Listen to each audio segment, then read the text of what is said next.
नमस्कार। देश के सबसे विश्वसनीय, सबसे लोकप्रिय और नंबर 1 शो शंखनाद में आप सभी का स्वागत है। मैं हूं आपके साथ चित्रा त्रिपाठी।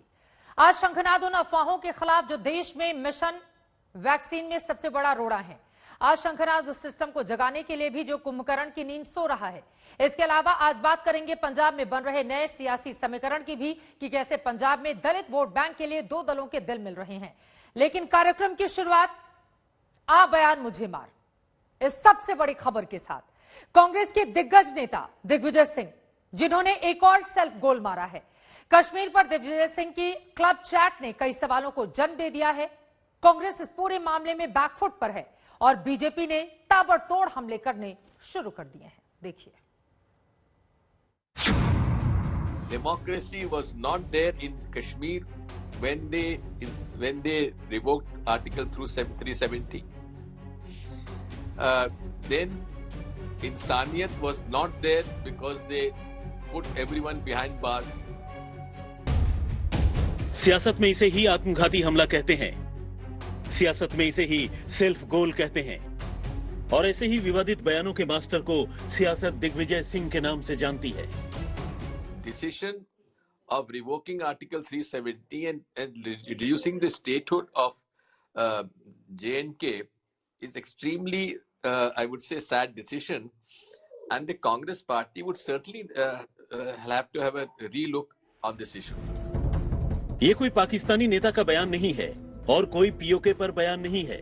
यहाँ सवाल है 370 हटाने पर, यहाँ सवाल है कश्मीर पर, यहाँ सवाल है उस सियासत पर जो कांग्रेस का पहले ही काफी बेड़ा गर्क कर चुकी है, जो बार बार विरोधियों को मौका देती है, जो बार बार कांग्रेस को बैकफुट पर लाकर खड़ा कर देती है। All this is part of the toolkit of Congress Party. Bharat को किस प्रकार से अपदस्थ करना है, हिंदुस्तान के खिलाफ किस प्रकार से बोलना है, मोदी जी के खिलाफ किस प्रकार जहर उगलना है, भले उसके लिए पाकिस्तान, चीन इत्यादि से समर्थन क्यों ना लेना पड़े, ये सारा कुछ कांग्रेस के उस टूल किट का हिस्सा है जिस टूल किट के विषय में भारतीय जनता पार्टी ने खुलासा भी किया था। And whenever Congress party talks like this, it's a music to the ears of Islamabad, and it ends up further perpetuating terrorism, militancy in Jammu and Kashmir. कि धारा 370 हटाने पर पुनर्विचार किया जाएगा। क्या पुनर्विचार करेगी कांग्रेस? क्या फिर से धारा 370 थोप के अलगाववाद को हवा देगी,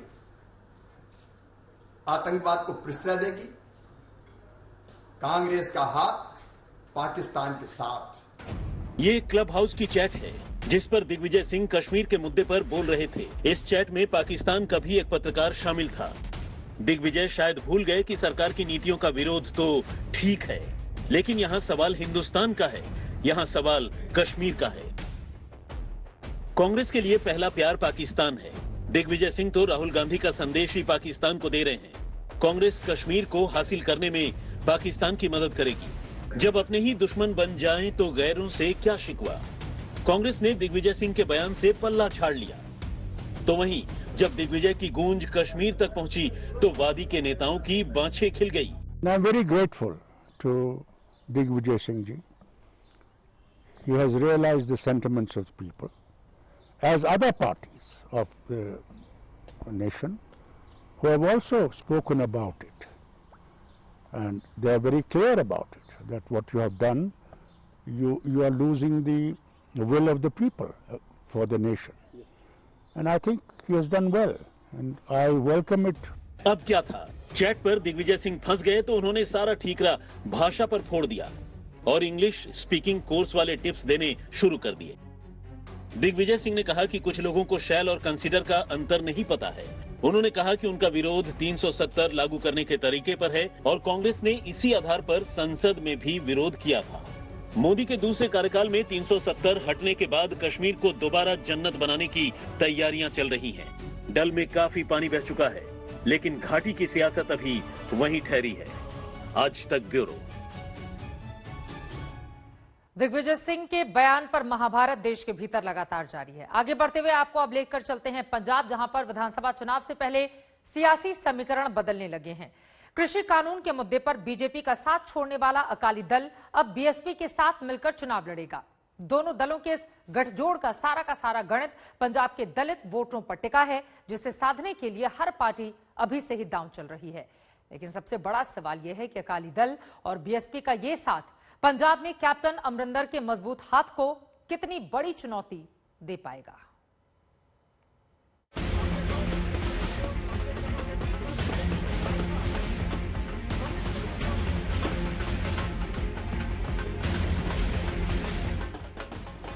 चुनाव से ठीक पहले ये पंजाब में बदल रही सियासत की तस्वीर है, जहां नए समीकरण को साधकर सत्ता में वापसी की तैयारी शुरू हो गई है।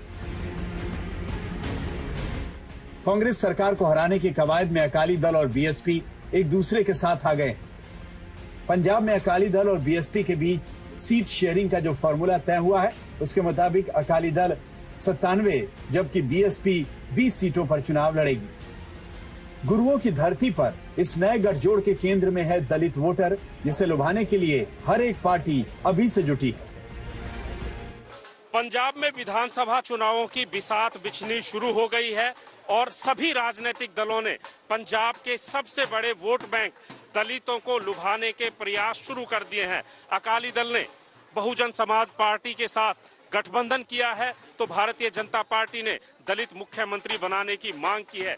उसके अलावा तमाम राजनीतिक दलों में कहीं ना कहीं दलितों को लुभाने के लिए, दलित वोट बैंक को कैश करने के लिए जिस तरीके से होड़ मची हुई है, लग ऐसा रहा है कि अब की बार पंजाब विधानसभा का चुनाव धर्म की बजाय कहीं ना कहीं जाति के आधार पर लड़ा जाएगा। दरअसल पंजाब में दलित 32%, लेकिन इतनी बड़ी आबादी के बावजूद आज तक सूबे में कोई दलित सीएम नहीं बना। हालांकि प्रदेश में दलित वोटों की ताकत से हर पार्टी वाकिफ है। यही वजह है कि सुखबीर बादल ने कांग्रेस पर हमला बोलते हुए संत रविदास के मंदिर का जिक्र किया। ਜਦੋਂ ਦੀ कैप्टन सरकार आई है, राम तीर्थ तरफ भी ध्यान खत्म हो गया, तो उत्थे बुरा हाल हो गया। ते करालगढ़ साहब गुरु रविदास जी महाराज का जो पवित्र स्थान सी, उस स्थान नू डेवलपमेंट उत्थे रोक दिती, एक इट नहीं लगी। प्रदेश में सत्ताधारी कांग्रेस इन दिनों अंदरूनी कलह से जूझ रही है। कैप्टन के खिलाफ बगावत भले ही थमी हुई हो, लेकिन पार्टी में अभी सब कुछ सामान्य नहीं। इस मौके का फायदा उठाकर बीएसपी एक बार फिर पंजाब में अपनी पकड़ मजबूत करना चाहती है और इस समझौते को ऐतिहासिक बता रही है। ये गठबंधन पंजाब प्रदेश में वर्तमान में चल रहे करप्शन और घोटालों से लिप्त कांग्रेस की सरकार, जो खास तौर पर किसान विरोधी एवं दलित विरोधी है, को हटाकर अपनी गठबंधन की सरकार श्री सुखबीर सिंह बादल जी के नेतृत्व में बनाकर इस प्रदेश के सभी किसानों, दलितों, सर्व समाज के गरीबों, मजलूमों, मजदूरों आदि की समस्याओं को पंजाब के समस्त पंजाबियों को उनका हक और सम्मान दिलाने का काम करेगी। अकाली दल से समझौते के ऐलान के ठीक बाद बीएसपी अध्यक्ष मायावती ने ट्वीट कर कार्यकर्ताओं से अभी से चुनाव की तैयारियों में जुटने की अपील की। पंजाब की समस्त जनता से पुरजोर अपील है कि वो अकाली दल और बीएसपी के बीच आज हुए इस ऐतिहासिक गठबंधन को अपना पूर्ण समर्थन देते हुए यहां सन 2022 के प्रारंभ में होने वाले विधानसभा आम चुनाव में इस गठबंधन की सरकार बनवाने में पूरे जी जान से अभी से ही जुट जाएं। पंजाब में अकाली दल और बीएसपी पहले भी साथ आ चुके हैं। 1996 में दोनों पार्टियों ने एक साथ लोकसभा चुनाव लड़ा, तब अकाली दल को 10 में से 8 सीटों पर जीत मिली थी, वहीं बीएसपी 3 सीटें जीतने में कामयाब हुई थी। पंजाब के दोआब इलाके में बीएसपी की मजबूत पकड़ मानी जाती है। होशियारपुर, कपूरथला, जालंधर और नवा शहर इसी इलाके में आते हैं। बीएसपी की इसी ताकत का फायदा अकाली कैप्टन को सत्ता से बाहर करने में उठाना चाहते हैं। हालांकि कैप्टन के मुकाबले इस गठजोड़ में कांग्रेस को कोई दम नजर नहीं आता। भैया ये लालच और स्वार्थ के नाते ये गठबंधन है और ये गठबंधन कोई दलितों की भलाई के लिए थोड़ी है, ये तो कुर्सी के लिए गठबंधन है कि किस तरह से खोई हुई जमीन बचाई जाए। और मैं कह रहा हूँ नालायक बंदे हैं, नखेद बंदे हैं, रिजेक्ट बंदे हैं, जिनका कोई भी यहाँ पे मोल नहीं है। चुनाव से पहले पंजाब में सियासी बिसात बिछनी शुरू हो गई है, जिसकी पहली तस्वीर अकाली बीएसपी के साथ के रूप में सामने आई। सत्येंद्र चौहान, आज तक। पंजाब में अकाली दल और बीएसपी का गठबंधन, जिसे लेकर आगे की रणनीति क्या है, इस पर अकाली दल के अध्यक्ष सुखबीर बादल से बातचीत की है हमारे संवाददाता सत्येंद्र चौहान ने। सुनिए। पंजाब में विधानसभा चुनावों का बिगुल बज गया है और इस कड़ी में अकाली दल ने अन्य राजनीतिक दलों से 2 कदम आगे चलते हुए शुरुआत की है। फिलहाल बात करने के लिए अकाली दल के अध्यक्ष सुखबीर बादल हमारे साथ मौजूद है। बादल साहब, ये जो गठबंधन हुआ है, आप इसे समय की जरूरत मानते हैं या फिर कोई मजबूरी थी? कोई मजबूरी नहीं थी, एक सोच थी। क्योंकि श्रोमणी अकाली दल की 2-3 बातें तो बड़ी क्लियर हैं। कांग्रेस के साथ हमारा नहीं गठबंधन हो सकता, क्योंकि उस पार्टी ने हमारे गुरुधामों पे हमला किया है। आम आदमी पार्टी के साथ नहीं हो सकता, क्योंकि वो उन्होंने जो जैसे पंजाब के माहौल खराब किया है, उनका बहुत बड़ा रोल है। बीजेपी को हमने छोड़ दिया है। सो हम चाहते हैं कि बाकी जो पार्टी है, जो सारी हैं, हम इकट्ठे होके, क्योंकि जो बाकी उनकी भी सोच हमारे जैसी है। सो एक ही प्लेटफॉर्म हमने एक बना दिया है और मुझे बड़ी खुशी है कि आज श्रोमणी अकाली दल का और बीएसपी का गठबंधन हो गया है और हम कोशिश करेंगे दूसरी भी पार्टी को साथ लेने की। बादल साहब, आपने एक बड़ी बात कही है और इस बात के कई मायने निकलेंगे।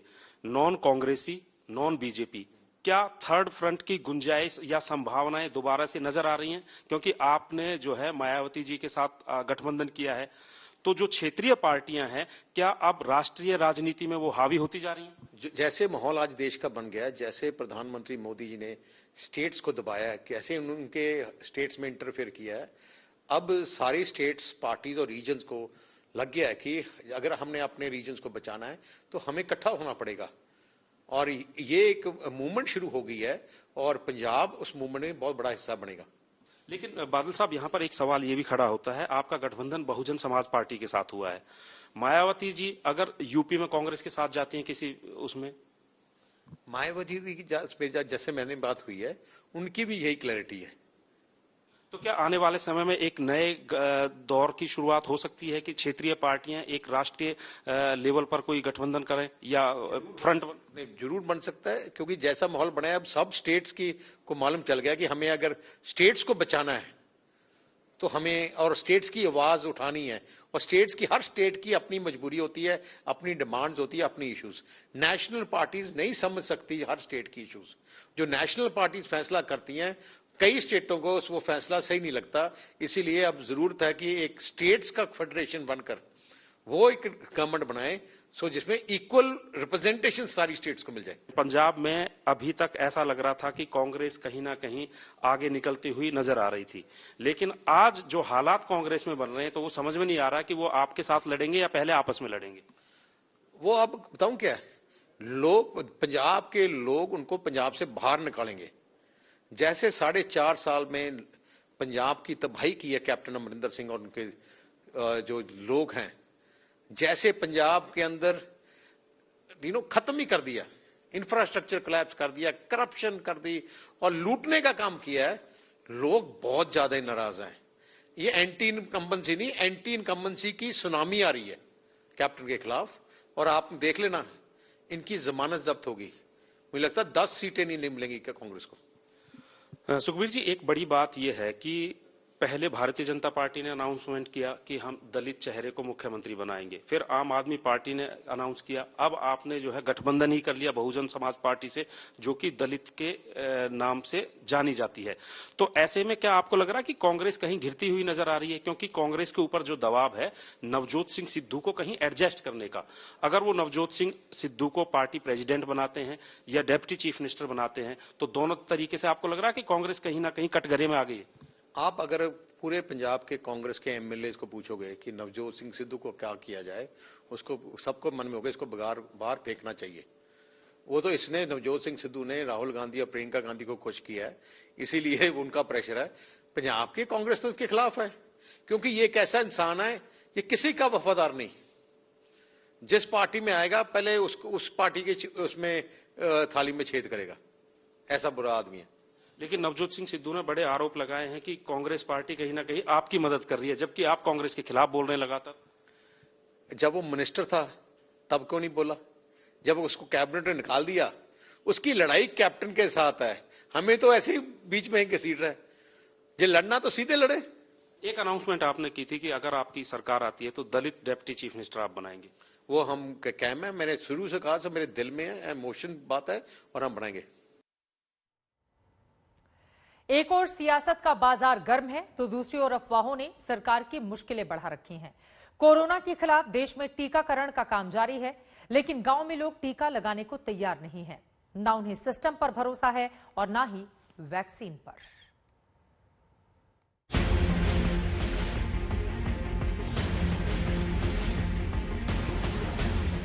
वैक्सीन लगाओगे तो सिर फोड़ देंगे,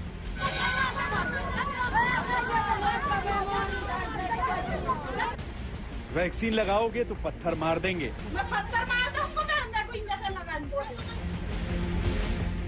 वैक्सीन लगाने वाले लोग मर जाते हैं।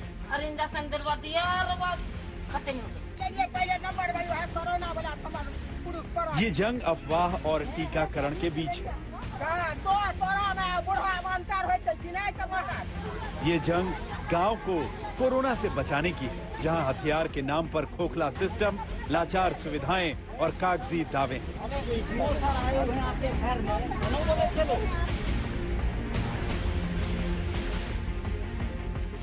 स्वास्थ्य केंद्र के नाम पर गोबर है, कचरा है, भूसा है। नहीं है तो वैक्सीन, डॉक्टर्स, नर्स या फिर इलाज के सामान। बागपत के गांव में इस खंडहर पर जिम्मेदारी है कोरोना को हराने की। इस खंडहर पर जिम्मेदारी है लोगों को ठीक करने की। सिस्टम इसे स्वास्थ्य केंद्र कहकर पुकारता है। क्या स्थिति है आप देखिए, किस गोबर के बीच में मैं खड़ा हूं, कहां भूसा है, चारों तरफ घास उगी हुई है, गंदगी से बजबजा रही है, आसपास खुले नाले हैं, बकरियां चर रही हैं। और आप उम्मीद भी नहीं कर सकते कि इतने बड़े गांव में, यहाँ की आबादी करीब 16 से 17 हजार होगी, और इतने बड़े गांव में एक भी प्राथमिक स्वास्थ्य केंद्र नहीं है। यहाँ सिस्टम भूसा हो चुका है। जिन लोगों की जिंदगी ऐसे स्वास्थ्य सेवा के बीच बीती है, वो कैसे भरोसा करें सरकारी वादों पर? वो कैसे भरोसा करें उस सिस्टम पर जो अस्पताल के नाम पर खंडहर की तरह खड़ा है? यही वजह है कि ये कोरोना की बीमारी से ज्यादा सिस्टम के उस इलाज से डरते हैं जिसे अब वैक्सीन का नाम दिया जा रहा है। ये 2000 से बाद में बना जी। अच्छा। और कुछ दिन चालू भी रहा, फिर जिला अस्पताल में जाने लगे। जो यहाँ मतलब बैठते थे कर्मचारी, वो गेट में बैठते हैं। कुछ आदमी मतलब यहाँ भी बैठे, फिर यहाँ ऐसी सुविधा, पानी भर गया, बाउंड्री हो रही थी, गेट लगा था, सब चीज इसमें सब सुविधा थी। ये अस्पताल बंदी पड़ा जी जब से बना, खंडर हो रहा। आप देख लो इसके जो हिसाब है, इसमें कोई नहीं बैठा आके। तो कोरोना की जो वैक्सीन लग रही है साहब, कैसे लग रही है? बस लगवा रहे, कुछ कम ही लगवाई है लोगों ने। दहशत है लोगों में, भाई इससे बुखार हो जाता है लगवाने के बाद, और बस कुछ नू भी कह दे, मर भी गए 2-4 आदमी। कौन इनको समझाए कि वैक्सीन कोरोना के खिलाफ सबसे बड़ा हथियार है? कौन इनको समझाए कि वैक्सीन की 2 डोज उनकी जिंदगी बचा सकती है? क्योंकि समझाने वाले तो वही स्वास्थ्य अधिकारी हैं जो कई सालों से इनके भरोसे को तोड़ते आए हैं। वैक्सीनेशन हम लोग स्टेट में नंबर 2 हैं, मंडल में भी नंबर 2 हैं। गौतम बुद्ध नगर हमसे 1 नंबर आगे है। हमारी पूरी कोशिश है कि किसी तरीके से हम नंबर 1 पे हम अपने को अचीव कर लें, और जितना हो सकता है हम कर रहे हैं। कुछ गाँव में ज़्यादा मिली है, जैसे इसमें निवाड़ा है हमारे यहाँ। इसके अलावा कुछ पिलाना क्षेत्र के कुछ गाँव हैं, जिसमें शहर का बागपत का भी क्षेत्र में कुछ जगह मिली है। कुछ जगह हमारे यहाँ वैक्सीनेशन तब भी बागपत और बड़ौत में हम 100% से ज़्यादा अचीव कर रहे हैं। ये किसी एक गांव की कहानी नहीं है, ये किसी एक राज्य की कहानी नहीं। बिहार के बेगूसराय में वैक्सीन लगाने पर सिर फोड़ने पर महिलाएं आमादा हैं। अफवाहों का बाजार इतना गर्म है कि चीख चीख कर कह रहे हैं कि मर जाएंगे लेकिन वैक्सीन नहीं लगवाएंगे।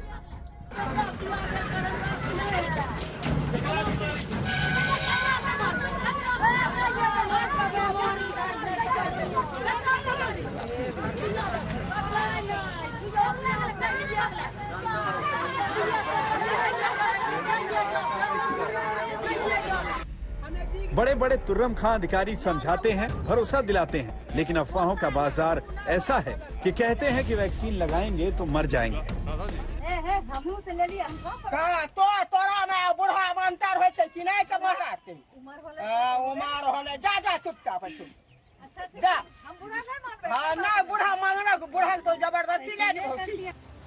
बेगूसराय में हाथों में लाठियां हैं तो बैतूल में महिलाएं पत्थर लेकर तैयार हैं। सबकी अपनी अपनी कहानियां हैं, सबका अपना अपना गुस्सा है।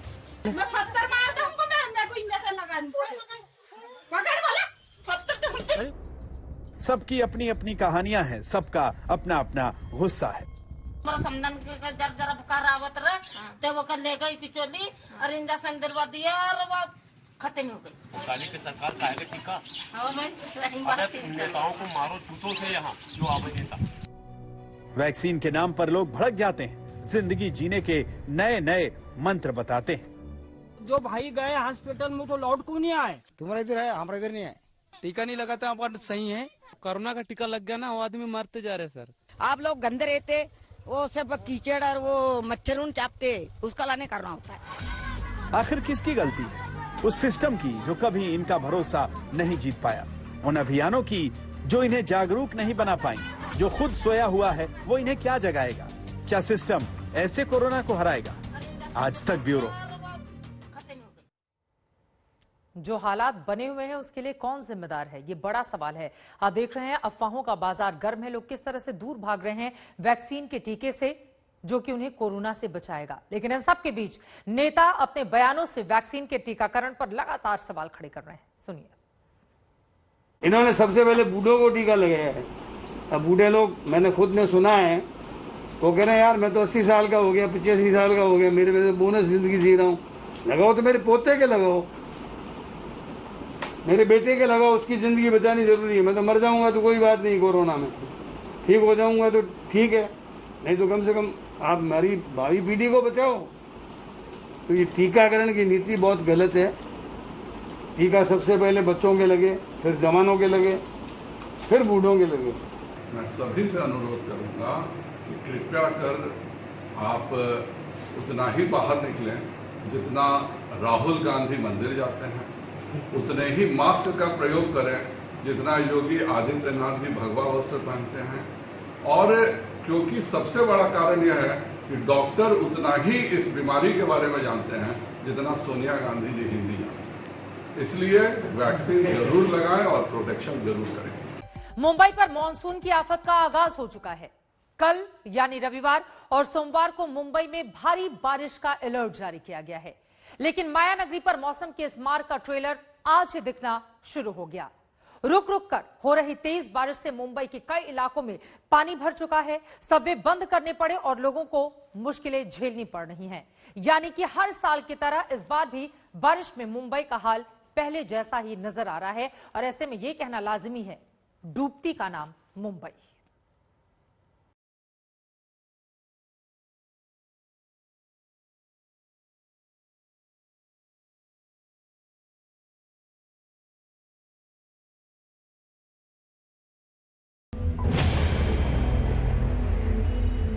मॉनसून की दस्तक हुई और मुंबई पर आफत का आगाज हो गया। बादल बरसे तो मुंबई वालों पर मुसीबत की बरसात शुरू हो गई।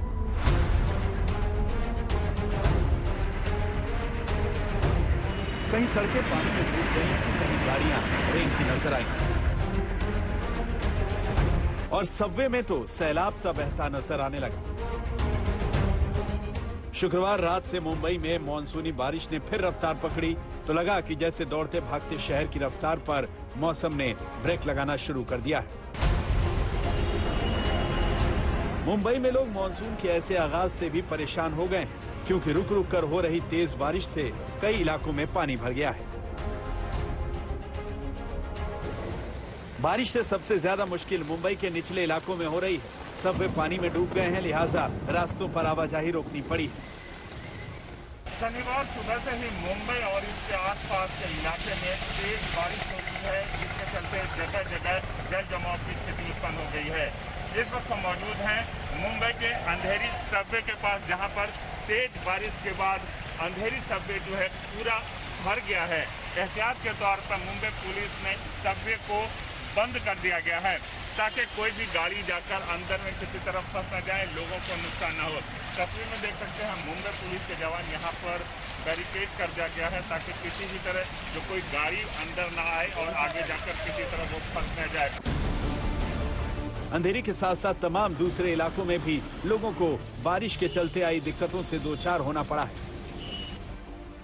मुंबई में अब तक बारिश में जो सबसे ज्यादा प्रभावित इलाके हैं वो है कुर्ला, सांता क्रूज और सायन।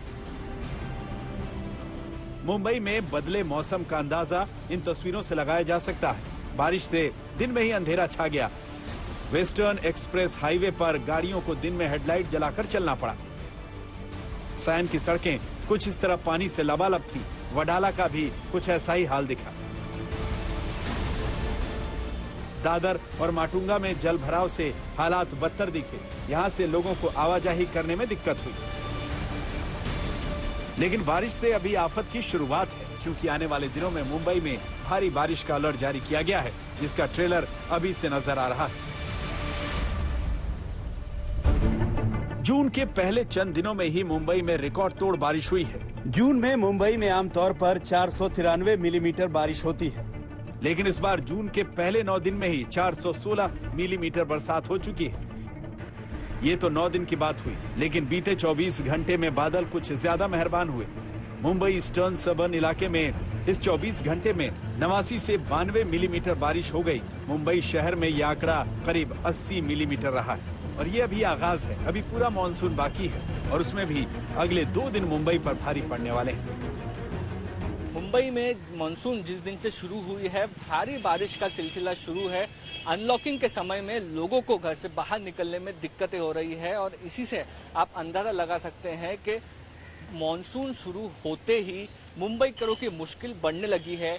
बीएमसी ने जो दावे किए थे इंफ्रास्ट्रक्चर प्रोजेक्ट्स के, वो किसी न किसी कारण अभी तक कंप्लीट नहीं हो पाए हैं। इसीलिए मुंबई के जो प्रॉब्लमेटिक एरियाज थे, जैसे कि हिंद माता, अंधेरी सबवे, वहां पर इस साल भी भारी बारिश के चलते पानी भरने की दिक्कतें सामने आ रही है।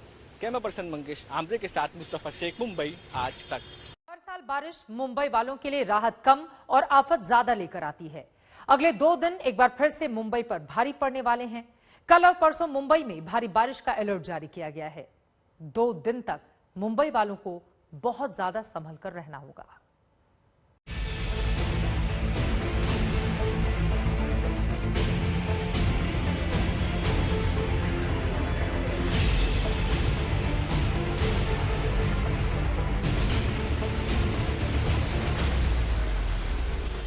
मुंबई बारिश के आगे लाचार। यहां सिस्टम का बुरा हाल है।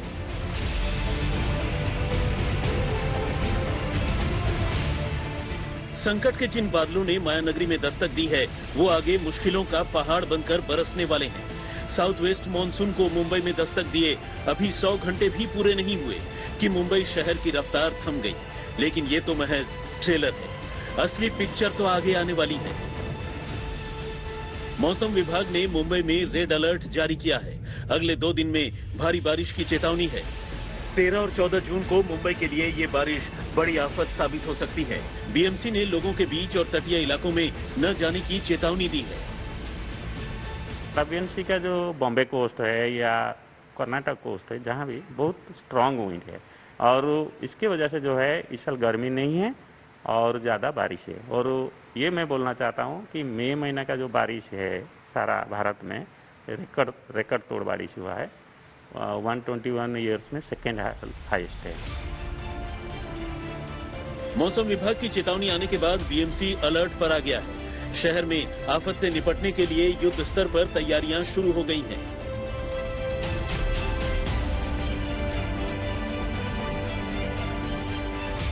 मुंबई में आने वाले 2 दिनों में एक्सट्रीम हैवी रेनफॉल का अंदेशा मौसम विभाग ने दिया है, जिसके चलते बीएमसी ने कई तैयारियां की है। पहले तो जो एनडीआरएफ की टीम है वो मीठी नदी और आसपास के इलाकों के पास स्टैंड बाय पर रखी गई है, क्योंकि हो सकता है नदी का लेवल बढ़ने से लोगों को इवैक्यूएशन करने की नौबत आए।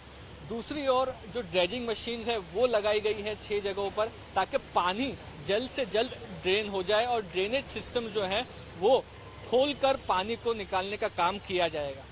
तीसरी तैयारी जो एडवाइजरी देने की है, जिसमें जो रेसिडेंट्स हैं मुंबई के, उनको कहा गया है कि बीचेस के पास वो ना जाए, क्योंकि बीचेस के पास जाने से पानी के जो बहाव है उसका खतरा बढ़ जाता है। साथ ही साथ जो कंट्रोल रूम्स है, पुलिस कर्मी और जो फायर ब्रिगेड के ऑफिशियल्स हैं वो डिजास्टर मैनेजमेंट रूम में बीएमसी के तैनात रहेंगे, ताकि मल्टी एजेंसीज अगर कोई इमरजेंसी सिचुएशन निर्माण होती है तो उस पर कोऑर्डिनेट कर जल्द से जल्द कार्रवाई कर सकें। महाराष्ट्र के कुछ हिस्सों में भारी बारिश के अनुमान के मद्देनजर एनडीआरएफ के 15 दलों को विभिन्न हिस्सों में तैनात किया गया है। मुंबई की सिविक एजेंसियां कई स्तर पर काम कर रही हैं। सभी डिविजनल कंट्रोल रूम को हाई अलर्ट पर रखा गया है। इमरजेंसी के लिए ज्यादा लोगों की तैनाती के लिए कहा गया है। पानी निकासी के लिए 6 ड्रेनिंग सेंटर तैयार किए गए हैं। पानी निकासी पंपों के लिए डीजल जुटा लिया गया है। बीएमसी के फ्लड और रेस्क्यू दस्ते तैयार हैं। एनडीआरएफ को भी तैयार रखा गया है। कोस्ट गार्ड और नेवी को भी अलर्ट किया गया है। बिजली महकमे को भी अलर्ट किया गया है, ताकि कटौती की हालत में रिपेयर हो पाए। मीठी नदी में पानी पर नजर है। 24 डिवीजनों में स्कूलों को टेम्पररी शेल्टर में बदल दिया गया है। इस बार बारिश की दस्तक अपने साथ हाथ से लेकर आई। 3 दिन पहले मुंबई के मलाड में 4 मंजिला इमारत गिर गई, जिसमें 11 लोगों की मौत हो गई। वहीं महिला के मैनहोल में गिरने की तस्वीरों ने बीएमसी पर सवाल खड़े कर दिए। अब बीएमसी मुंबई के मैनहोल को दुरुस्त करने में जुटी हुई है। इस घटना के बाद आखिरकार बीएमसी नींद से जागी है और वो यहाँ पर आके सारे जो मैनहोल्स है उसे बदल रही है। अब ये जो मैनहोल्स है वो अच्छे क्वालिटी के हैं और इनका ये कहना है कि भारी बारिश में ये बाहर नहीं निकलेंगे। लेकिन सबसे बड़ा सवाल यही है कि हजारों करोड़ का बजट होता है बीएमसी का। हर साल मुंबईकरों को यही तकलीफ झेलनी पड़ती है। क्यों ना वक्त के पहले ऐसे इंतजाम किए जाए जिससे कई लोगों की जान भी बच सकती है। बहरहाल अगले 2 दिन आसमान से बरसी आफत मुंबई के लिए मुश्किल पैदा कर सकती है। और सबसे बड़ी बात ये कि अभी तो मानसून की शुरुआत है, जिसने पूरी तरह से बीएमसी के दावों की पोल खोल कर रख दी है। मुस्तफा शेख के साथ सौरभ वक्तानिया, मुंबई आज तक। और अब आपको मुंबई की पवई लेक की तस्वीरें दिखाते हैं, जो लगातार हो रही बारिश के चलते ओवरफ्लो हो गई है। पवई लेक में पानी तेजी से बढ़ता जा रहा है। बारिश के चलते इसका पानी आसपास के इलाकों में भरने का खतरा मंडरा रहा है, जैसा कि तस्वीरों के जरिए आप देख सकते हैं। ओवरफ्लो हो चुकी है पवई लेक और खतरा बना हुआ है, जिसके मद्देनजर लोगों को, आसपास के इलाके के लोगों को वहां नहीं जाने की नसीहत भी दी गई है। लेकिन उसके बावजूद आप टीवी स्क्रीन पर देख रहे हैं, कुछ लोग इसको देखने के लिए, इस नजारे को अपने कैमरे में कैद करने के लिए वहां पर चहलकदमी करते हुए दिखाई दे रहे हैं।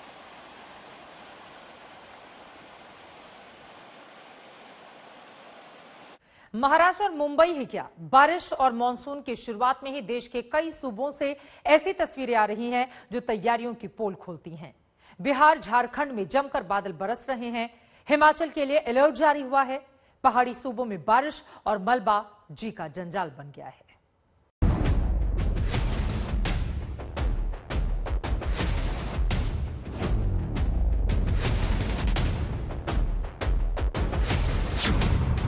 मॉनसून ठीक से आया नहीं, आफत पहले आई। पानी के साथ आई बड़ी परेशानी।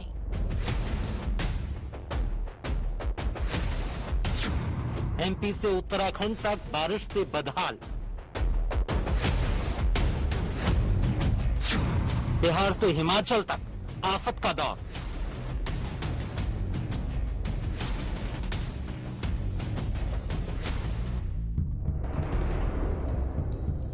ये तस्वीरें धनबाद की हैं।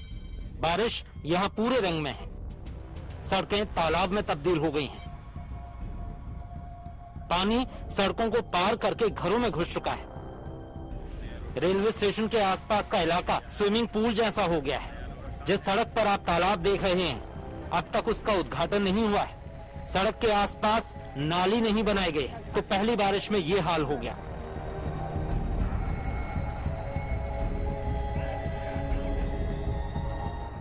पटना भी बारिश से सराबोर है। कई जगहों पर सड़कों पर पानी भर गया है। बिहार के कई जिलों में मौसम में बदलाव होने लगा है। राजधानी पटना समेत कई शहरों में आज सुबह कुछ घंटों की बारिश हुई। हालांकि मॉनसून आज यानी कि शनिवार रात तक बिहार में दस्तक देगा।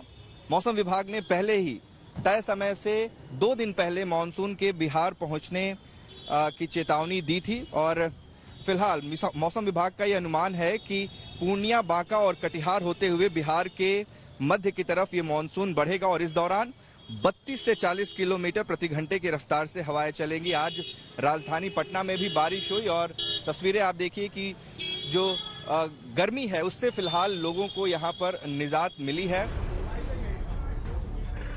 मध्य प्रदेश में भी बारिश का आगाज हो चुका है। विदिशा में बारिश के शुरुआती दिनों में ही तबाही मच गई। बारिश और आंधी से यहाँ दर्जनों घर टूट गए। सिर्फ 24 घंटे में यहाँ 94 मिलीमीटर बारिश हो गई। भोपाल में भी घने बादल हैं और भारी बारिश की आशंका है।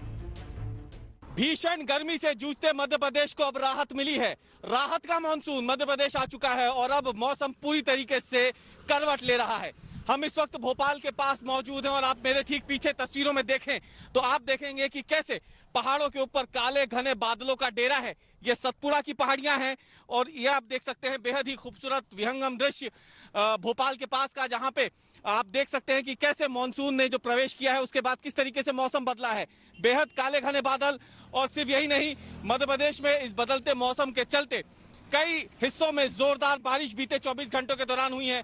पचमढ़ी में करीब 70 मिलीमीटर बारिश हुई है तो वहीं भोपाल में 48 मिलीमीटर बारिश रिकॉर्ड की गई है। शिमला में बारिश का आगाज धमाकेदार रहा। यहाँ जमकर ओले गिरे। सड़कों पर ओलों की सफेद चादर बिछ गई। 48 घंटों में शिमला में भी भारी बारिश का अलर्ट है। हिमाचल के पड़ोसी पहाड़ी सूबे उत्तराखंड में भी बारिश ने कहर बरपाया है। बारिश से बद्रीनाथ नेशनल हाईवे बुरी तरह प्रभावित हुआ। यहाँ गुलाबकोटी के पास पहाड़ों से भारी मलबा आ गिरा जिससे हाईवे बंद हो गया। जेसीबी की मदद से कई घंटों की मेहनत के बाद मलबे को हटाया जा सका। इस दौरान काफी तादाद में गाड़ियां फंसी रहीं। और ये तस्वीरें रुद्रप्रयाग के नरकोटा की हैं। यहाँ पहाड़ों से घिरे मलबे ने जमकर तबाही मचाई और कई घर मलबे की चपेट में आने से मटियामेट हो गए। घरों में मलबा घुस गया। रात के वक्त घरों में मलबा घुसने से अफरा तफरी मच गई। आने वाले दिनों में भारी बारिश की संभावना कई राज्यों में है। ऐसे में एहतियात जरूरी है। रुद्रप्रयाग से प्रवीण सेमवाल, विदिशा से विवेक ठाकुर, धनबाद से सिथुन मोदक और पटना से उत्कर्ष सिंह के साथ भोपाल से रवीश पाल सिंह, आज तक। गर्मियों का मौसम वैसे तो हर साल पसीना छुड़ा देता है, लेकिन इस बार हालात और भी गजब हैं। तीखी जलने वाली गर्मी की बजाय इस साल पूरे मौसम में धूल भरी आंधियां और उमस का कब्जा है। हालात यह है कि आधा जून आ चुका है, लेकिन इस बार दिल्ली एनसीआर में एक दिन भी लू नहीं चली।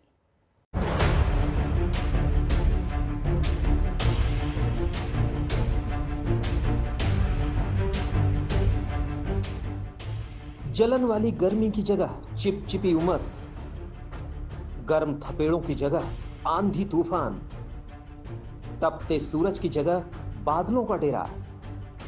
मौसम का कैसा गोलमाल।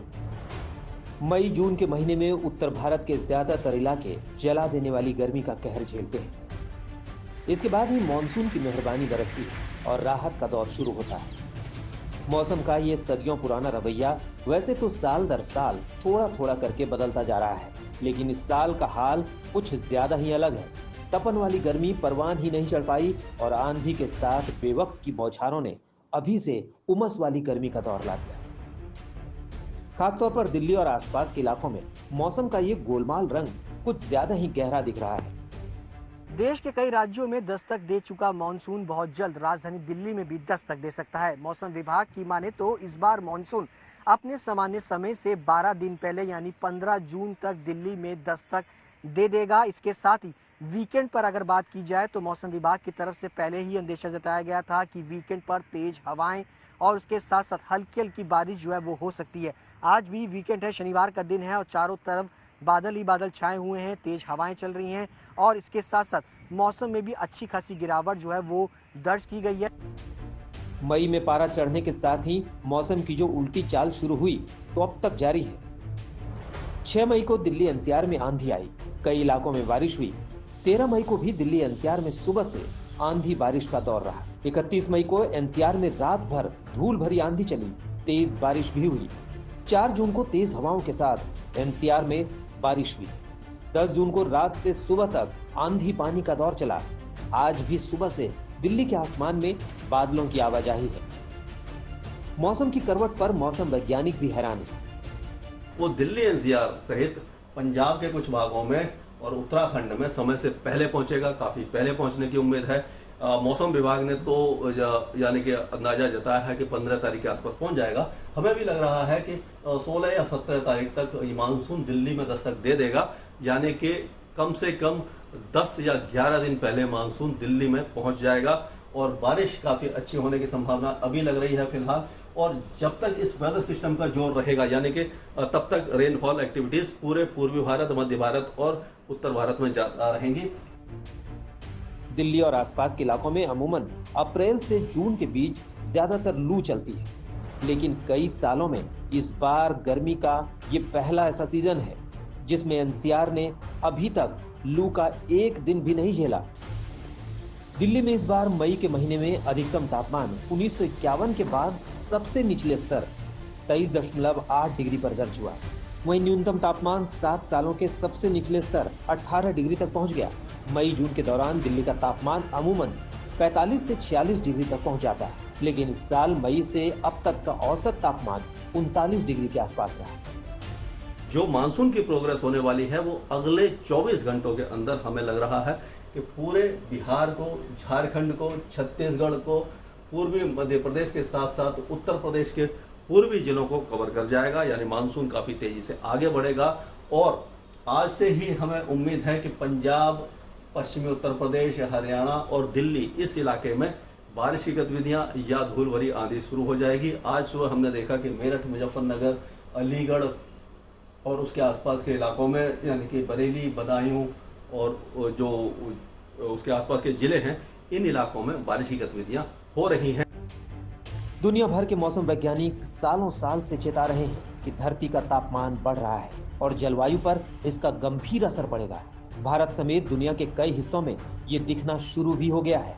उत्तर भारत में मौसम का ये गोलमाल इसी की शुरुआत है। ऐसे में सवाल उठता है कि ग्लोबल वार्मिंग के असर के तौर पर गर्मी बढ़ने की बजाय कम क्यों हो रही है, क्योंकि दिल्ली में तो यही दिख रहा है। तो वैज्ञानिकों के मुताबिक इसका जवाब ये है कि ग्लोबल वार्मिंग का मौसम और तापमान से संबंध इतना सीधा नहीं, बल्कि बहुत गहरा और घुमावदार है। दिल्ली से सुशांत मेहरा के साथ आज तक ब्यूरो।